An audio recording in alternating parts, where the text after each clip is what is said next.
You don't belong here." Those 4 words echoed through the silent first-class cabin of Flight 402. Beatrice Swanson, a veteran flight attendant with 20 years of experience, thought she was just doing her job. She looked at the teenage girl in the oversized hoodie and ripped jeans and saw a delinquent sneaking in from economy. She didn't see the truth. She didn't know that the girl, Benjamin, wasn't just a passenger.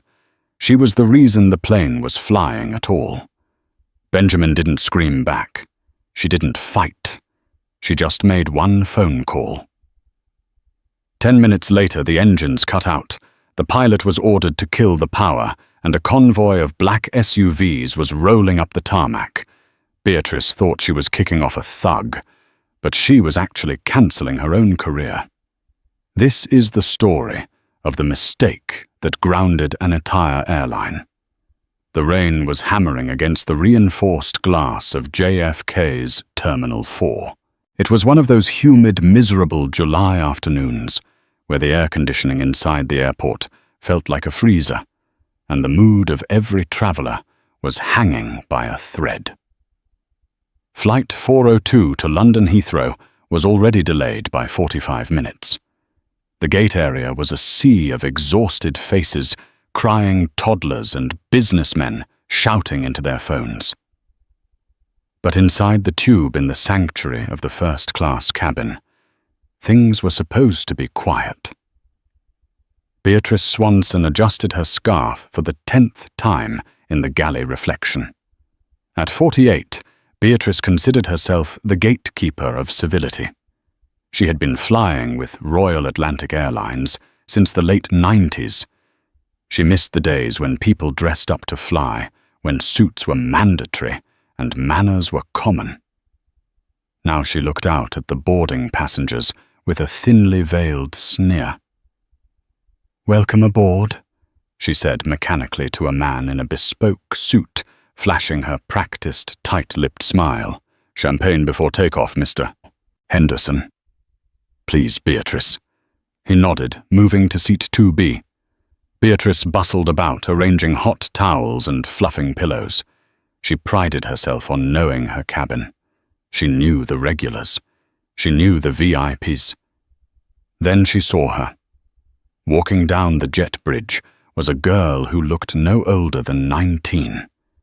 She was black, her hair pulled back in messy braids, wearing a faded grey hoodie that looked 2 sizes too big, distressed jeans and beat-up sneakers.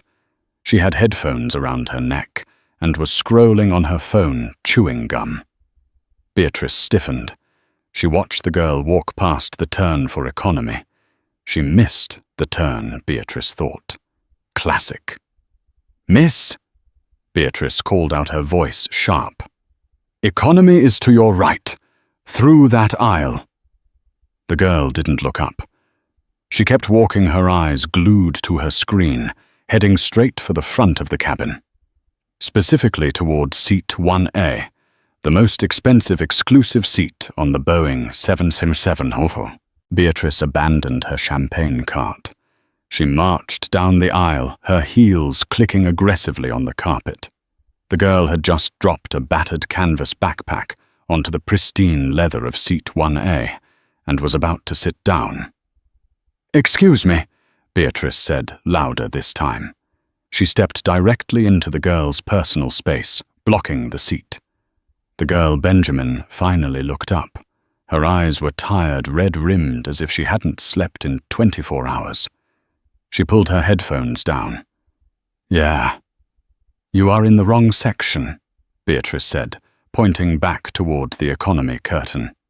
"Coach is back there. This is first class. These seats are assigned." Benjamin blinked, looking confused. "I know. I'm in 1A. Beatrice let out a short, incredulous laugh. She looked around the cabin, making eye contact with Mr. Henderson and a few other wealthy passengers, silently inviting them to share in her annoyance. "Miss, let's not play games," Beatrice said, dropping her voice to a patronizing whisper. "Seat 1A costs $12,000. Now I need to see your boarding pass, and then I need you to go to your assigned seat in row 40 or 50 before I have to call security. Benjamin sighed a long, heavy exhale. Look, I'm really tired. I just want to sit down. She reached into her pocket to pull out her phone, presumably to show her digital pass. But Beatrice was done waiting. She saw the girl reaching into her pocket and instinctively took a step back, her bias flaring up. Don't take anything out.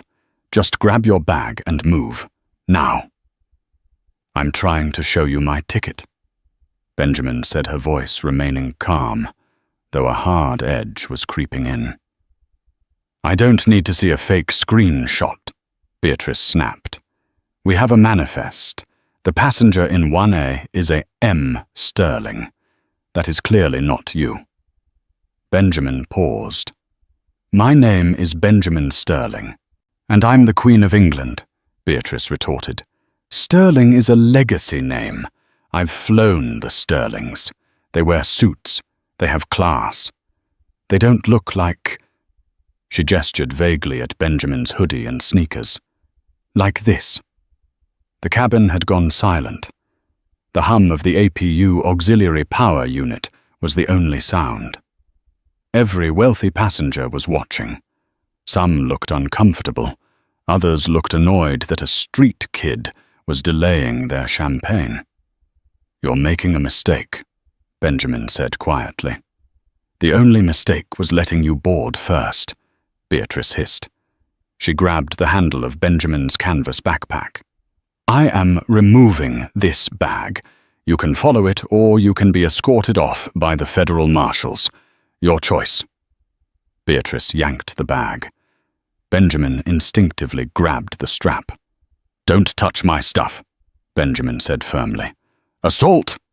Beatrice shrieked, jumping back as if she'd been burned, even though Benjamin had only held her own bag. She just grabbed me. Captain Anderson.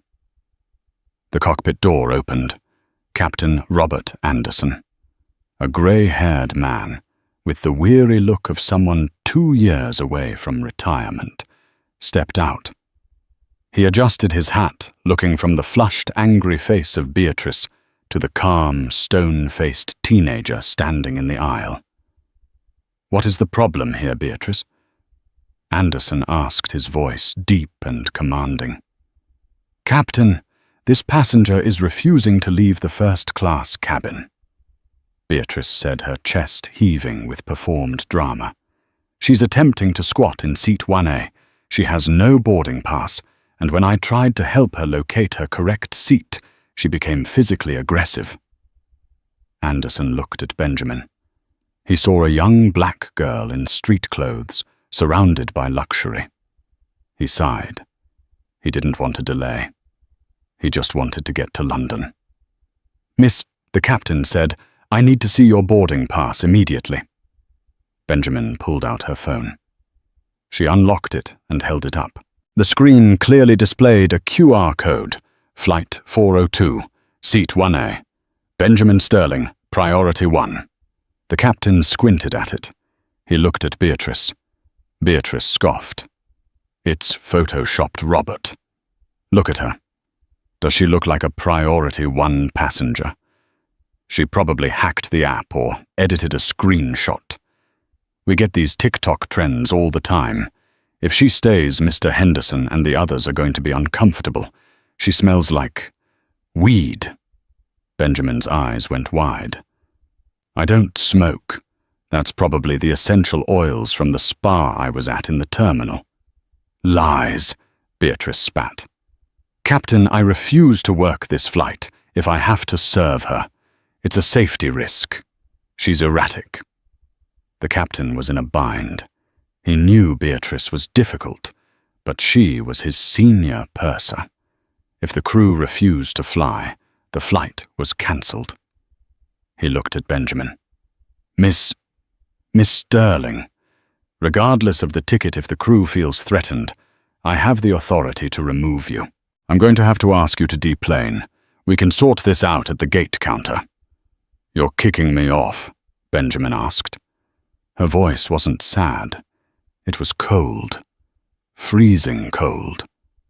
"I'm asking you to step off the plane so we can verify your credentials without delaying these people," the captain said. Benjamin looked at Beatrice, who was smirking, arms crossed in victory. She looked at the captain. Then she looked at the other passengers. One man, a younger guy in seat 3A, named Liam, spoke up. "Hey, she showed you the ticket. It looked real to me. This seems messed up." "Stay out of this, sir," Beatrice snapped.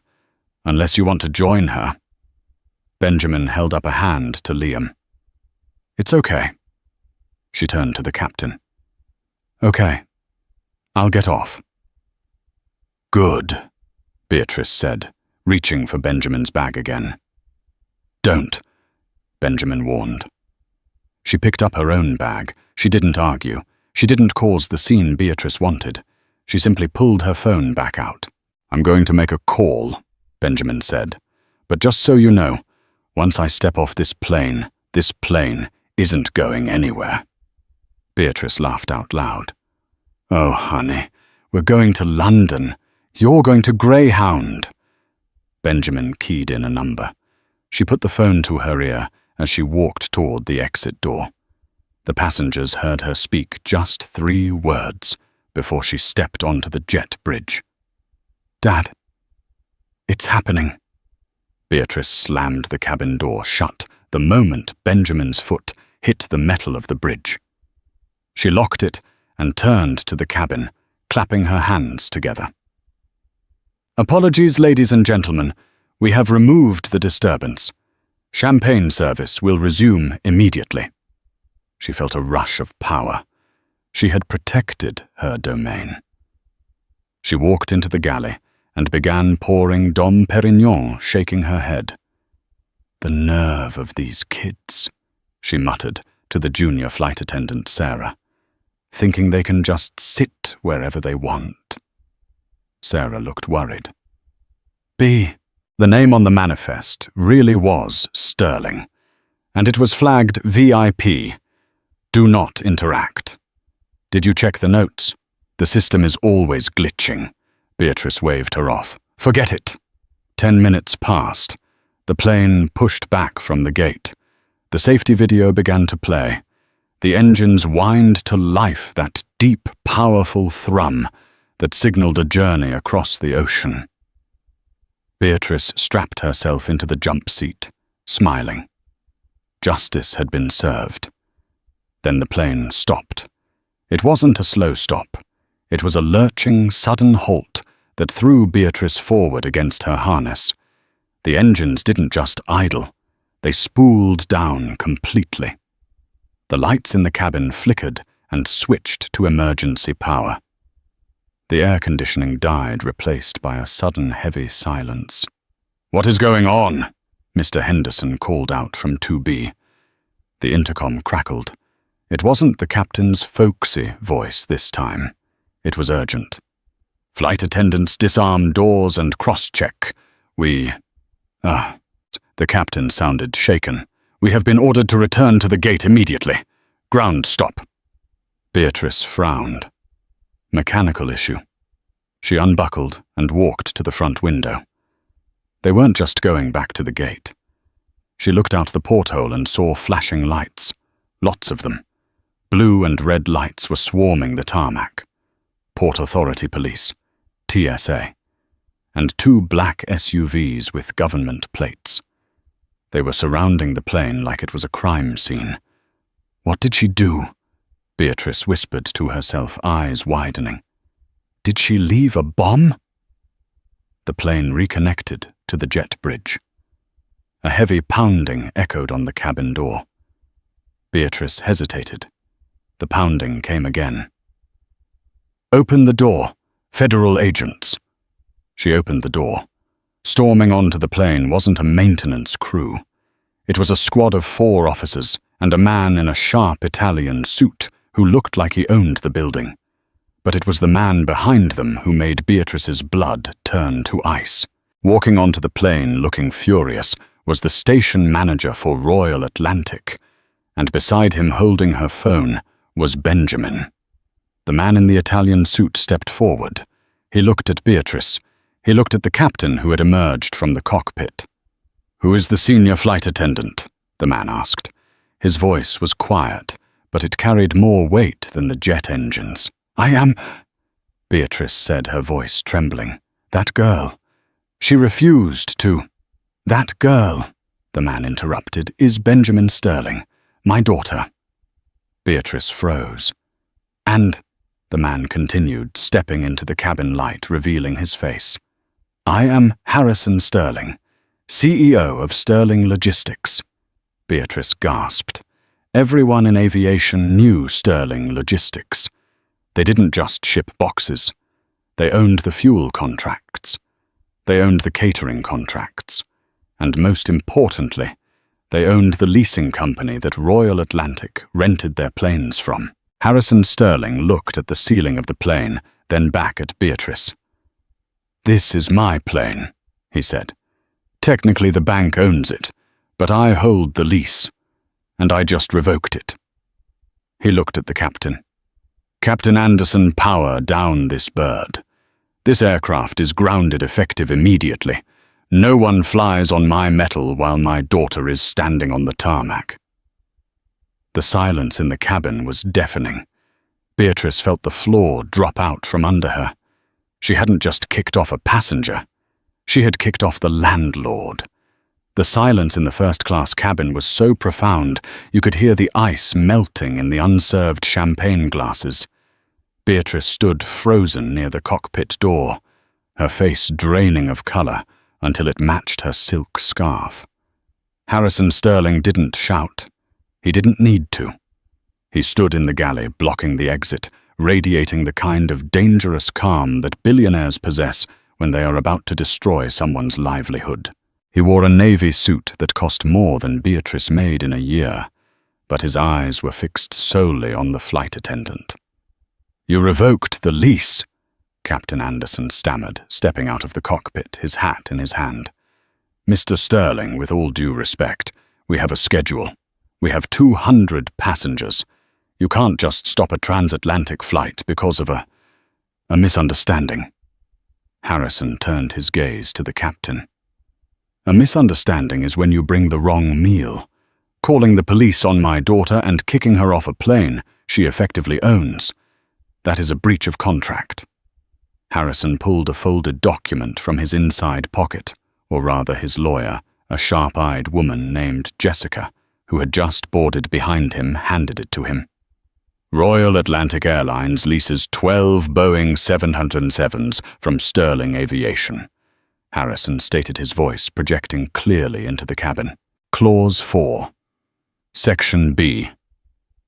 The lessor reserves the right to immediate repossession of assets if authorized representatives of Sterling Aviation are denied access, harassed, or endangered by airline staff. He dropped the paper on Beatrice's beverage cart. "Benjamin is a board member of Sterling Aviation. She was traveling to London to sign the renewal of your airline's fuel contract. A contract worth $40 million. Harrison looked at Beatrice. "You didn't just kick off a teenager, Ms. Swanson. You just kicked off your company's fuel supply." Beatrice's mouth opened and closed like a fish. She looked for an ally. She turned to Mr. Henderson in seat 2B. "Sir, you saw her. She was aggressive. She grabbed me." Mr. Henderson, who was a hedge fund manager and knew exactly who Harrison Sterling was, immediately unbuckled his seatbelt. "I saw nothing of the sort," Henderson said, loudly looking at Harrison. "Actually, Mr. Sterling, I witnessed this flight attendant harass your daughter from the moment she boarded. The young lady was polite. The attendant was unhinged." Beatrice gasped. You asked for champagne. You agreed with me." "I just wanted a drink, Beatrice," Henderson said coldly. "I didn't want to be an accomplice to a civil rights violation." "Liar," Beatrice shrieked, her composure finally cracking. She didn't have a boarding pass. She looked like a thug. How was I supposed to know she was a board member? She was wearing a hoodie. Benjamin stepped forward from the jet bridge, standing next to her father. She looked small next to the large men, but her voice was steady. Since when does wearing a hoodie mean I don't belong in first class? Benjamin asked. I've been flying this route since I was 6. I was in the system. You didn't check the manifest because you saw my skin and my clothes and made a decision. I checked the manifest. Beatrice lied, her voice shrill. It said, Monsieur Sterling, I thought you stole the ticket. And when I showed you the app, Benjamin pressed. It looked fake. It was the company app, Benjamin said. You didn't scan it. You refused to look at it. Captain Anderson intervened, trying to salvage the situation. Mr. Sterling, please, let's de-escalate. We can get Benjamin seated. I'll upgrade her. Well, she's already in 1A. I'll make sure she gets the best service. We can take off, and we can discuss this in London. Harrison laughed. It was a dry, humorless sound. Captain, you aren't hearing me. This plane is no longer authorized to fly. I have already contacted air traffic control. Your call sign has been revoked. If you try to move this jet, you will be arrested for grand theft of an aircraft. He turned to the passengers. Ladies and gentlemen, Harrison announced, I apologize for the inconvenience. My team has arranged for a replacement aircraft, a charter from our private fleet, to take you to London. It is waiting at gate B12. You will all receive full refunds and a $5,000 voucher for your trouble. A murmur of excitement went through the cabin. A refund and $5,000. The tension in the room shifted instantly. The passengers weren't angry at the delay anymore. They were thrilled. Everyone except the crew, Harrison added, his eyes hardening as they landed on Beatrice.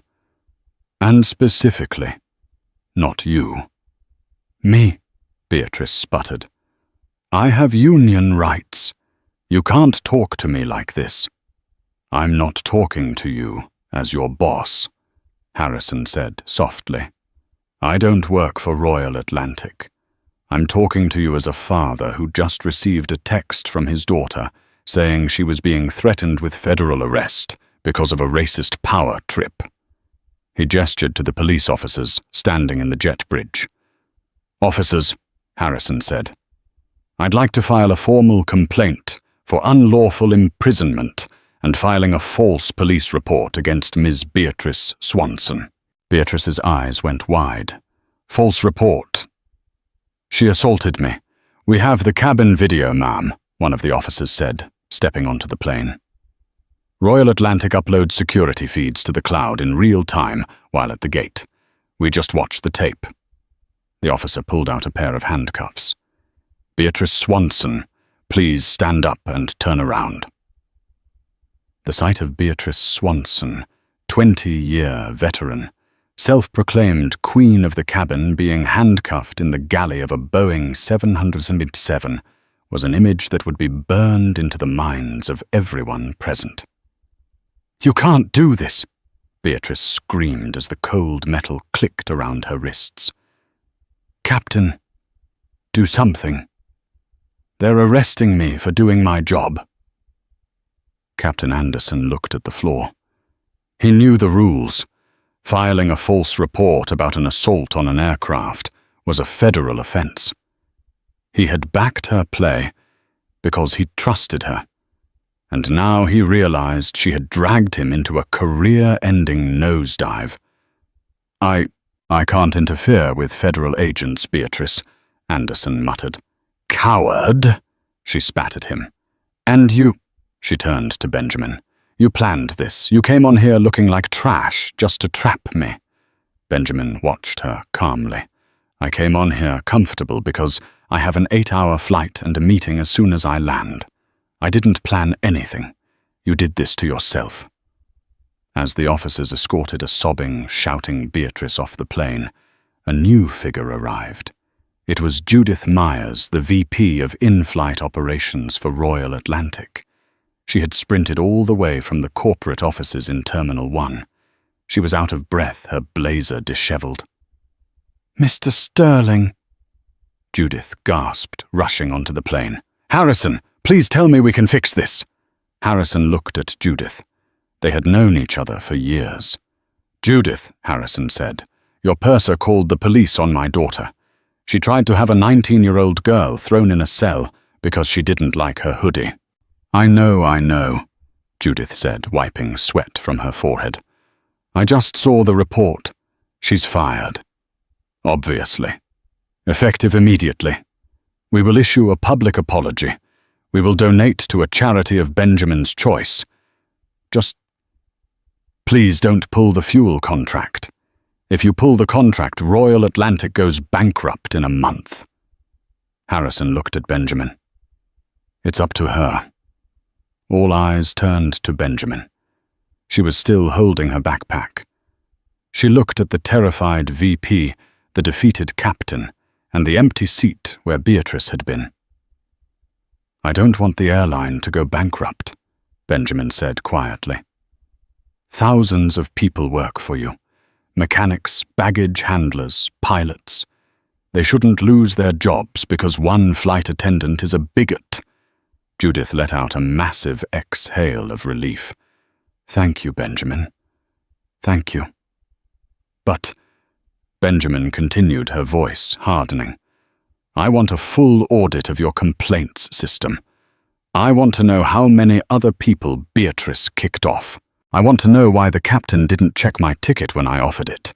And I want the training manual changed." "Done," Judith said immediately. "Whatever you want." "And," Benjamin added, looking at Captain Anderson, "I want him suspended pending an investigation. He let her bully him. He was ready to let the police take me." Captain Anderson paled. He nodded slowly.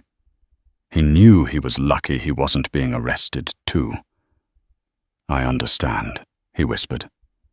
"One more thing," Harrison said, stepping in. "We are still grounding this plane." "What, why?" Judith asked. "We resolved it." "Because this is a crime scene," Harrison said. "And because I'm not letting my daughter fly on a plane with bad energy. The charter jet is ready. Benjamin, let's go." As the Sterlings turned to leave, the passengers began to gather their things to move to the private jet. But the drama wasn't quite over. While Beatrice was being dragged up the jet bridge, she had been screaming about witnesses. She had demanded they check the background of the thug. In the terminal, a crowd had gathered. People were filming with their phones. Beatrice, now in cuffs, saw the cameras and decided to play her final desperate card. "They're attacking me because I'm white," she shouted at the bystanders recording her. "That girl had drugs, I smelled it. I was protecting the plane. This is reverse racism." The police officer pushed her forward.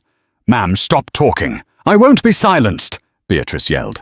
"Check her bag. I bet she has drugs in that backpack. That's why she wouldn't let me touch it."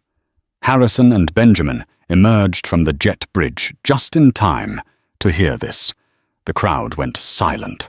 The accusation hung in the air. Benjamin stopped. She looked at the police officers. She looked at her dad. Then she looked at the crowd of strangers and the camera phones. "She wants to know what's in the bag," Benjamin asked loudly. Harrison put a hand on her shoulder. "Benjamin, you don't have to prove anything to her." "No," Benjamin said. "I want to. If I don't, the internet will think she might be right. They'll say, oh, maybe she did have something." Benjamin walked over to a nearby bench in the gate area. Beatrice stopped struggling, watching with a sneer, expecting a bag of weed or stolen goods. Benjamin unzipped the battered canvas backpack. She upended it. Out tumbled a laptop, a bag of gummy bears, a neck pillow, and a thick stack of binders. Benjamin picked up the top binder. She held it up for the cameras and for Beatrice to see. "It's my college thesis," Benjamin said. "I'm a sophomore at Oxford University. studying international law.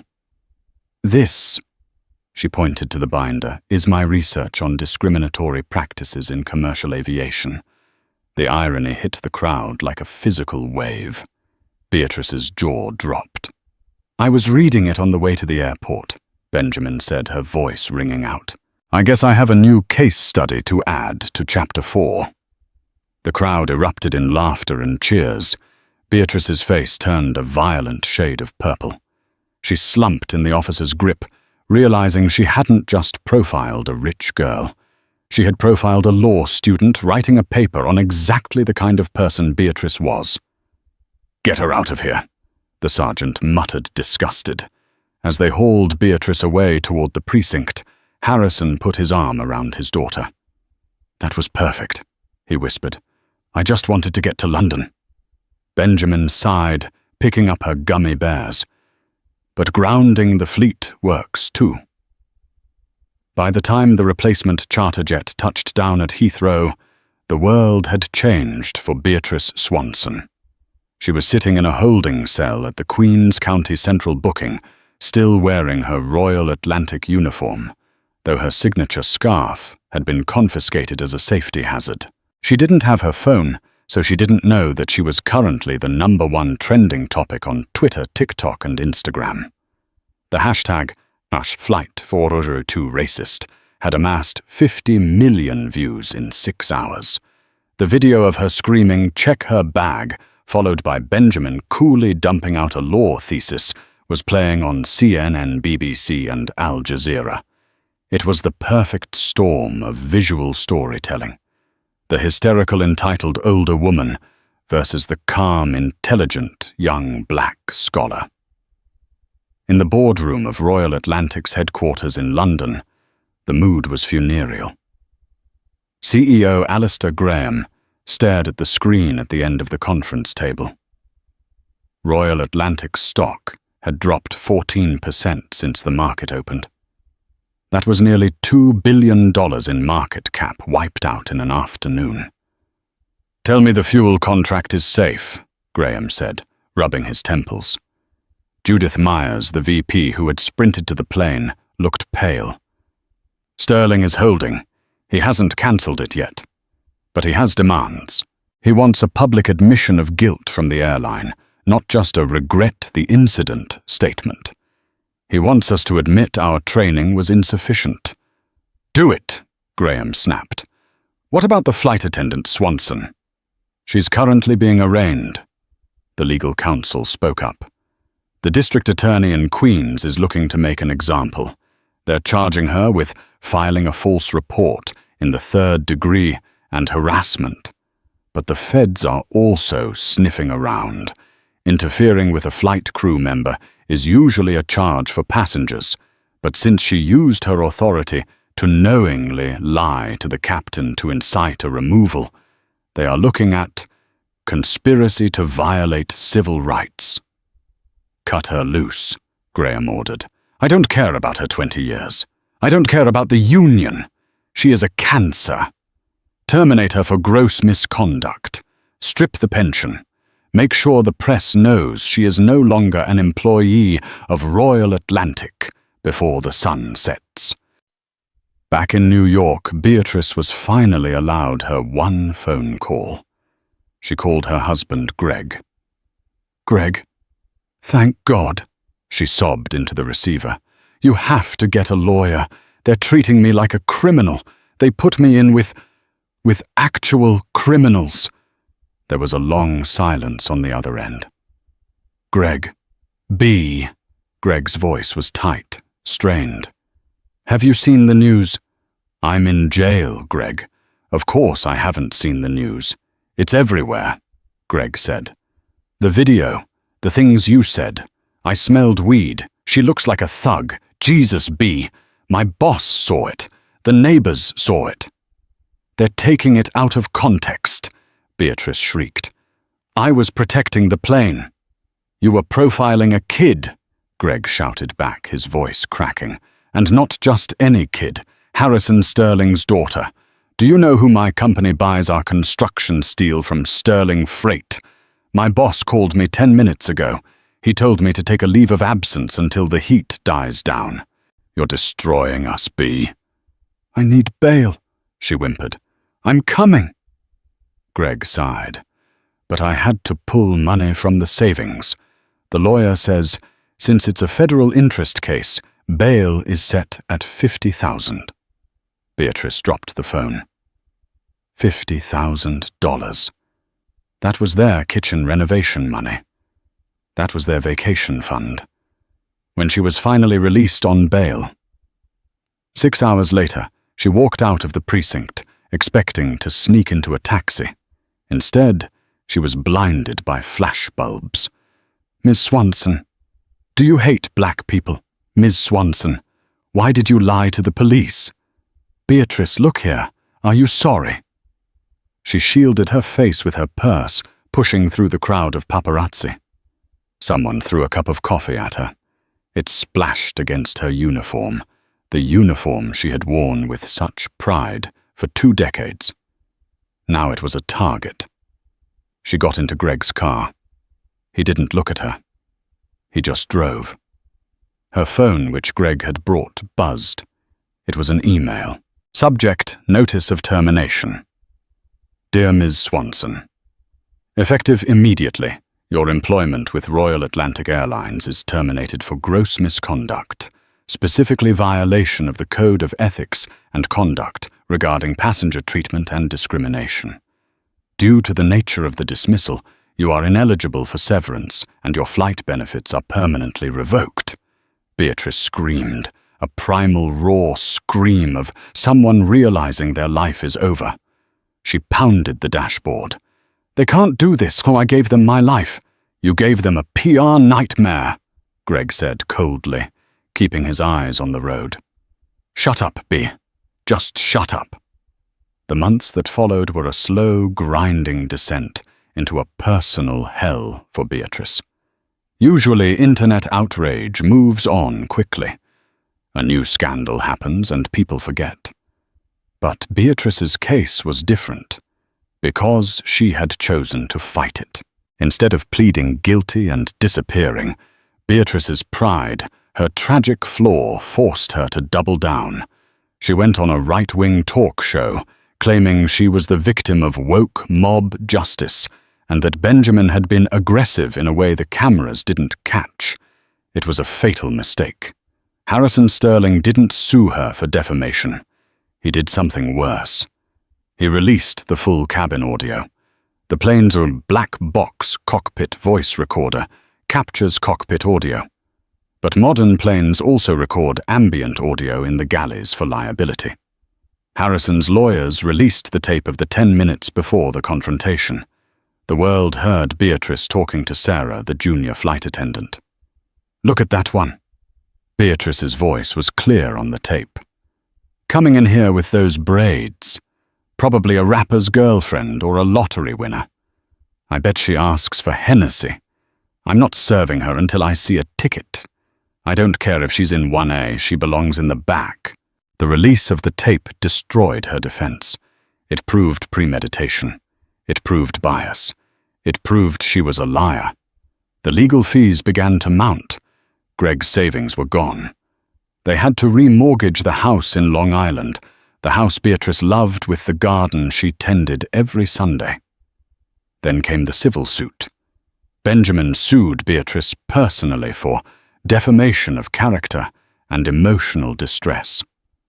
Beatrice didn't have millions, but the court ordered her to pay damages of $150,000. She was bankrupt. 6 months after the incident, Beatrice was standing in line at a grocery store. She was wearing sunglasses and a hat, trying to be invisible. She reached for a carton of milk. "Hey," a woman next to her said, "aren't you that lady?" "The airplane lady." Beatrice froze. "No." "Yeah, you are," the woman said, her voice rising. "You're the one who harassed that girl. My son saw that video. He was terrified to fly alone because of you." People turned to look. Beatrice abandoned her cart and ran out of the store. She couldn't even buy milk without being accosted. She had become a pariah. Her friends from the airline, people she had known for 20 years, stopped answering her texts. They didn't want to be associated with her. She was radioactive. The final blow came in December. Beatrice needed to fly to Chicago for her sister's funeral. It was a tragedy, and she was heartbroken. She bought a ticket on a budget airline Spirit. She couldn't afford Royal Atlantic, even if they would take her. She got to the TSA checkpoint. She handed over her ID. The TSA agent scanned it. A red light flashed on the screen. The agent frowned. He scanned it again. "Ma'am, step aside, please. What, my flight leaves in an hour? I have to get to a funeral." "Step aside," the agent said, his hand moving to his radio. 2 police officers approached. Beatrice felt a sense of déjà vu, but this time there was no uniform to protect her. "Miss Swanson," the officer said, "you are on the federal no-fly list." "What?" Beatrice gasped. "That's impossible. I'm a flight attendant." "Well, you were convicted of filing a false report regarding an aviation security threat," the officer recited. "Under the new FAA guidelines that were updated because of your incident, you are deemed a security risk to the safe operation of an aircraft. You are barred from commercial air travel within the United States." "But my sister," Beatrice sobbed. "I have to go." "You can take the bus," the officer said, unmoved. "Please leave the terminal, or you will be arrested for trespassing." Beatrice walked out of JFK, the same airport where she had ruled as a queen for 20 years. She stood on the curb, the cold wind whipping her face. She watched a plane take off in the distance, soaring into the clouds. She thought of Benjamin. She thought of the thug in seat 1A. She realized that Benjamin was probably on that plane, or one like it, sipping champagne, flying to a meeting that would shape the world. And Beatrice was standing on the curb, waiting for a Greyhound bus that would take 24 hours to get to Chicago. She had tried to ground a girl who was born to fly. In the end, she had only grounded herself. The courtroom in the Southern District of New York was freezing, but Beatrice Swanson was sweating through her blouse. It had been 8 months since the incident on Flight 402, but the world hadn't moved on. In fact, the world had been waiting for this moment. Beatrice sat at the defendant's table, her hands trembling. She looked around the room. The gallery was packed. There were journalists sketching on notepads, aviation bloggers, and activists. But the person who drew Beatrice's eye was sitting in the front row of the plaintiff's side, Benjamin Sterling. Benjamin didn't look like the tired teenager in a hoodie anymore. She was wearing a sharp charcoal blazer, her hair in immaculate box braids, sitting next to her father, Harrison. She looked untouchable. Beatrice's lawyer, a court-appointed public defender named Mr. Klein, because she could no longer afford private counsel, leaned in. "Mrs. Swanson, remember what we discussed. Do not lose your temper. Just answer yes or no." Beatrice nodded, swallowing hard. "The plaintiff calls Beatrice Swanson to the stand," Benjamin's lawyer announced. Beatrice stood up. Her legs felt like lead. She walked to the witness box, swearing on the Bible to tell the truth. The irony wasn't lost on anyone. Her lies were what had brought her here. "Mrs. Swanson," Benjamin's lawyer began pacing slowly in front of the jury. "Let's go back to the moment you decided to block the aisle. You stated in your police report that you felt threatened. Is that correct?" "Yes," Beatrice said, her voice small. She was invading the first-class space." "Invading," the lawyer repeated, savoring the word. "Interesting choice of vocabulary. Now we have the security footage here. Exhibit C." He pointed to a large monitor. The video played. It showed Benjamin standing still looking confused while Beatrice poked her finger in Benjamin's face. It showed Beatrice yanking the backpack. It showed Benjamin standing calmly while Beatrice screamed. "Mrs. Swanson," the lawyer said, pausing the video on a frame where Beatrice's face was twisted in a snarl. "Does this look like a woman who is threatened? Or does it look like a woman who is attacking? I was doing my job," Beatrice blurted out, forgetting her lawyer's advice. "You don't understand. We are the first line of defense. If I let just anyone in the plane isn't safe." "Just anyone," the lawyer echoed. "By anyone, do you mean a paying customer with a valid ticket?" "I didn't know it was valid." "Because you didn't check," the lawyer snapped. "You saw a black teenager in a hoodie, and you decided she was a threat. You decided she was a criminal. You decided she didn't belong in your world." He walked back to his table and picked up a piece of paper. "Mrs. Swanson, we subpoenaed your text messages from that day, sent to your husband Greg 10 minutes before boarding." Beatrice's blood ran cold. She had forgotten about the texts. The lawyer read aloud, his voice projecting to the back of the room. "Ugh, route to London is going to be a nightmare. Gate area is full of trash today. Hope security does their job so I don't have to." The courtroom gasped. "Is that how you view your passengers, Mrs. Swanson?" the lawyer asked quietly. "As trash." Beatrice couldn't speak. She looked at the jury. They were looking at her with pure disgust. She looked at Greg sitting in the back row. He had his head in his hands. "No further questions," the lawyer said. The verdict came down 3 days later. It wasn't just a loss, it was a demolition. The jury found Beatrice liable for defamation, civil harassment, and intentional infliction of emotional distress. They awarded Benjamin Sterling $150,000 in compensatory damages and another $50,000 in punitive damages, $200,000. For a woman who had just lost her job, her pension and her reputation, it was a death sentence. The ride home with Greg was silent. The silence was heavy, suffocating. When they finally pulled into the driveway of their home in Long Island, the home they had lived in for 15 years, Greg turned off the engine, but didn't get out. "I can't do this, B," he said softly. Beatrice looked at him, panic rising in her chest. "What, Greg will figure it out. We can appeal. We can—" "There is no we anymore," Greg said, staring at the steering wheel. "I lost the promotion, B. My company told me today. They said having a wife who is the face of corporate racism is a conflict of interest for a manager. I'm 50 years old and my career is stalled because of you." "I'm sorry," Beatrice sobbed, reaching for his hand. "I'm so sorry." He pulled his hand away. "It's not just the job. It's who you are. I watched that video, B. Really watched it. The way you looked at that girl. I don't recognize you. Or maybe I do, and I just never wanted to admit it." He looked at her, his eyes red. "I'm staying at my brother's. I want you out of the house by the end of the month.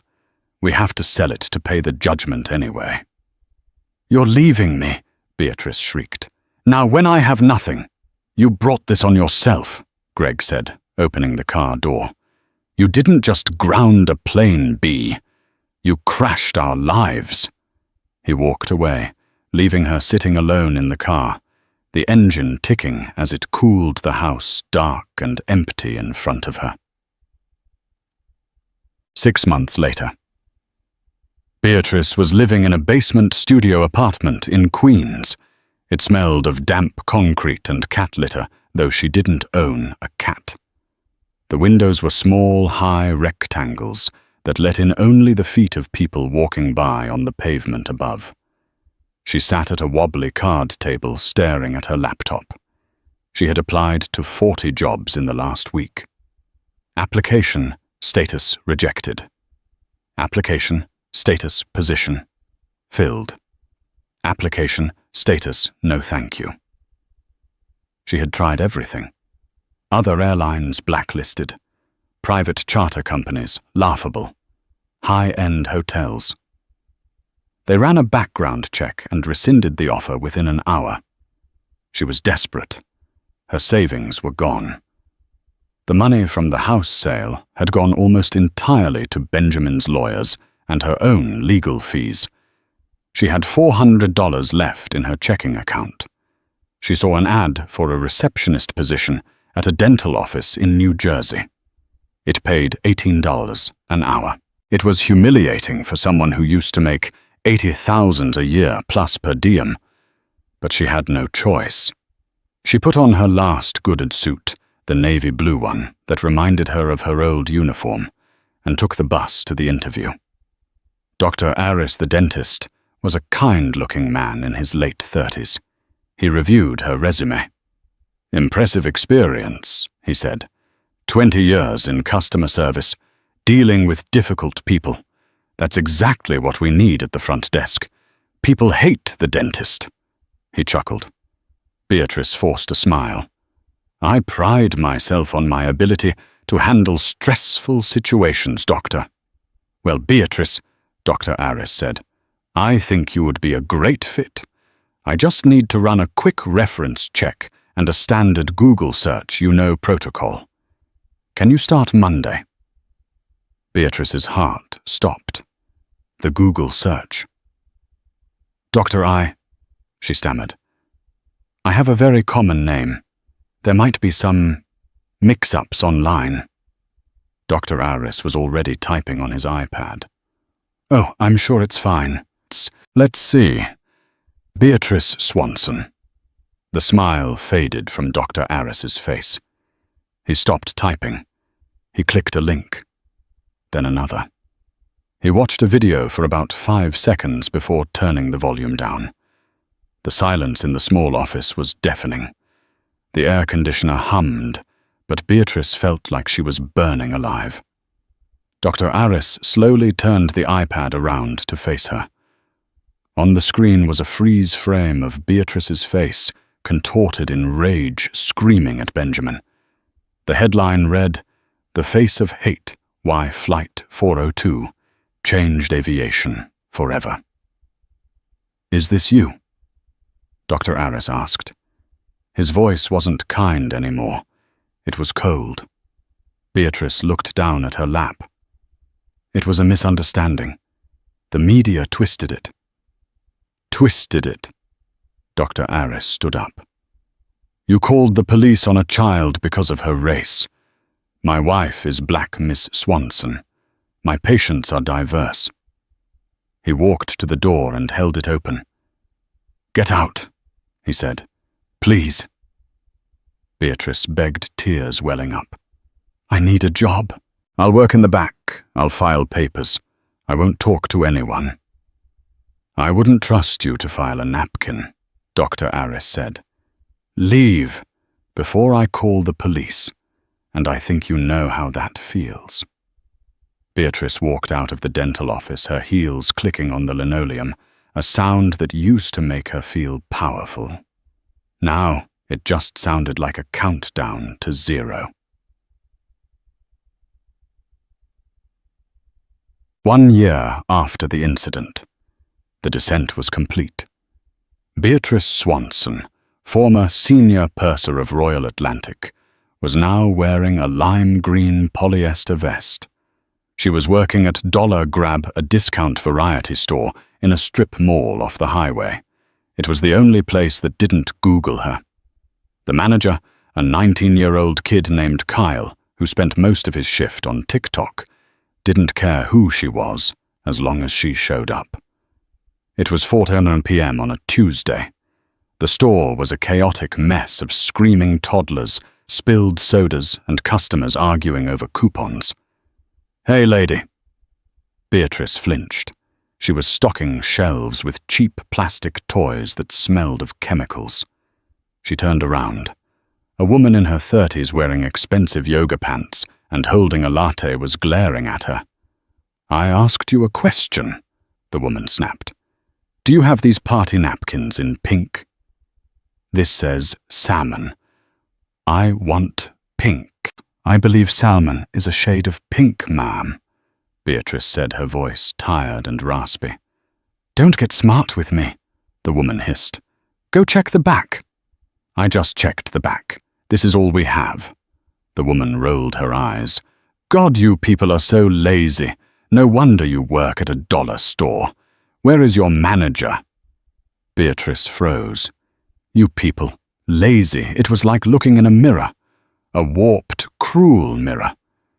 This woman was doing exactly what Beatrice had done to Benjamin, judging her by her uniform, assuming she was lesser, treating her like a servant.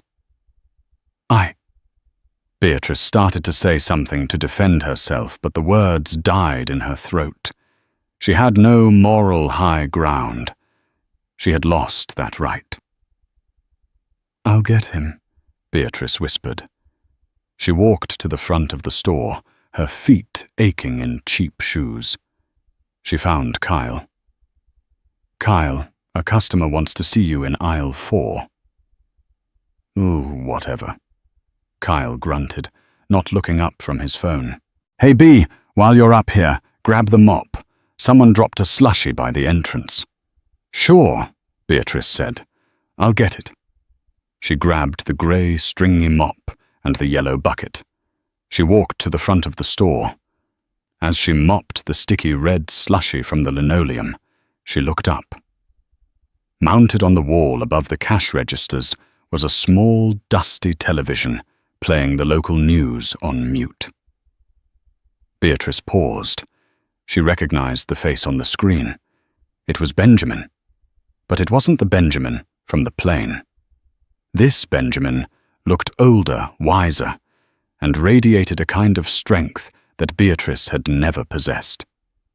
The chyron at the bottom of the screen read, "Benjamin Sterling announces Open Skies, Scholarship for Underprivileged Pilots." Beatrice leaned the mop against the counter and asked the cashier to turn up the volume. "And so," Benjamin was saying to a crowd of reporters, "we are launching this initiative to ensure that the aviation industry reflects the diversity of the world it connects. We want to make sure that no one is ever told they don't belong in the sky, or in the cockpit, or in seat 1A, just because of how they look or where they come from." The reporter asked a question. "Benjamin, do you ever think about the flight attendant who tried to remove you? Do you forgive her?" Beatrice held her breath. She gripped the mop handle so hard her knuckles turned white. On the screen, Benjamin paused. She looked directly into the camera. For a second, Beatrice felt like Benjamin was looking right at her through the TV into the dingy dollar store. "I don't think about her often," Benjamin said calmly. "I think about the system that created her. She was a symptom of a larger problem. As for forgiveness, I hope she has learned that dignity isn't something you can take away from others. It's something you lose when you try to." The screen cut back to the news anchor. Beatrice stood frozen. "I don't think about her often. That was the ultimate punishment." Beatrice spent every waking hour thinking about Benjamin. She thought about her in the shower on the bus while eating her microwave dinners. Benjamin was the architect of her destruction. But to Benjamin, Beatrice was nothing, just a symptom, a footnote in Benjamin's success story. Beatrice looked down at the red, slushy stain on the floor. She looked at her reflection in the wet tile. She looked old. She looked bitter. She looked exactly like what she was, a woman who had played a game of power and lost everything. "Hey, you missed a spot," the yoga pants woman shouted from the checkout line. Beatrice didn't yell back. She didn't call security. She didn't demand to see a manager. She simply dipped the mop back into the grey, dirty water and continued to scrub. "I'm sorry," Beatrice whispered to the empty air, though she wasn't sure who she was apologizing to anymore. Benjamin herself or the person she used to be. "I'm scrubbing. I'm scrubbing." The automatic doors of the dollar store slid open, letting in a gust of cold wind and the sound of a jet engine roaring overhead, climbing high into the clouds, going somewhere Beatrice would never go again.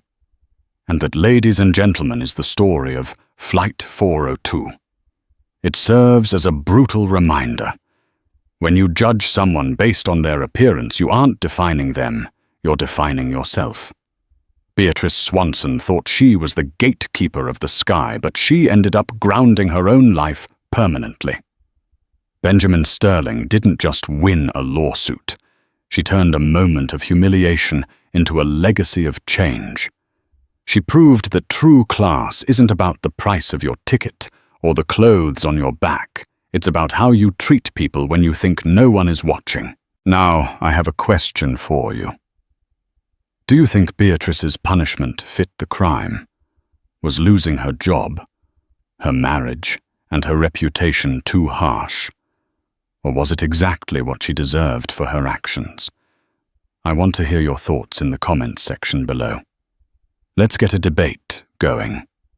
If you enjoyed this story of instant karma and justice served, please do me a huge favor and hit that like button. It helps get these stories out to more people. And don't forget to subscribe and turn on notifications so you never miss a new episode. Thanks for watching, and remember, be kind. You never know who you're talking to.